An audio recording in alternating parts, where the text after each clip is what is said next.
La carreta fantasma es una de las grandes joyas de la cinematografía europea, proveniente todavía de aquellos lejanos tiempos del cine silente sueco.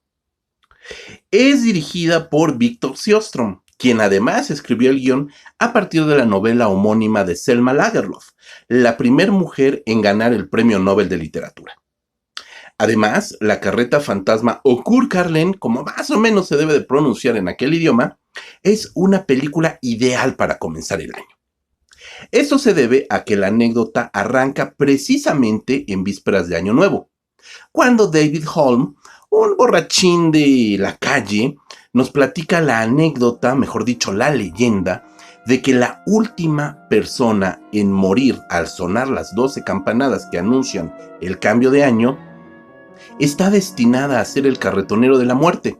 ni más ni menos que esa alma en pena que va a conducir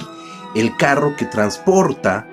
a las almas en pena hacia el otro mundo.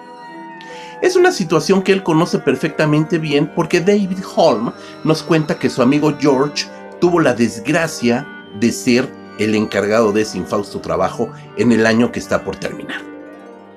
Una reyerta básicamente que se desata por nada hace que David Holm caiga muerto justamente al momento en que están sonando las campanadas y justamente se va a encontrar con el alma de su amigo George, quien le va a dar la estafeta para que ahora sea David Holm el nuevo carretonero de la muerte. Toda la película está construida de una manera verdaderamente extraordinaria y se convierte en uno de los antecedentes más directos para el cine fantástico y de terror europeo. Una película que además se va a convertir también en una fuerte influencia para todo el cine de Suecia, incluido por supuesto el cine del maestro Ingmar Bergman, quien retomará el personaje de la muerte en una de sus películas más famosas, El Séptimo Sello. La carreta fantasma es famosísima por muchas situaciones, porque no solamente se convierte en una de las películas más estupendas de la cinematografía sueca, sino también en obra cumbre de este sensacional cineasta que fue Victor Sjöström. Y además también porque se ha convertido en un referente muy, muy reconocido en nuestros tiempos, porque ni más ni menos que Stanley Kubrick le hace un homenaje que hoy encontramos ya citado demasiadas veces en internet, con una secuencia que retoma de la carreta fantasma para llevarla a una de sus películas más famosas, El Resplandor, justamente aquella escena en la que Jack Torrance con una hacha intenta romper una puerta para llegar a su esposa y su hijo. Es una secuencia que no es un remake, que no es un refrito de la carreta fantasma, sino que es uno de los más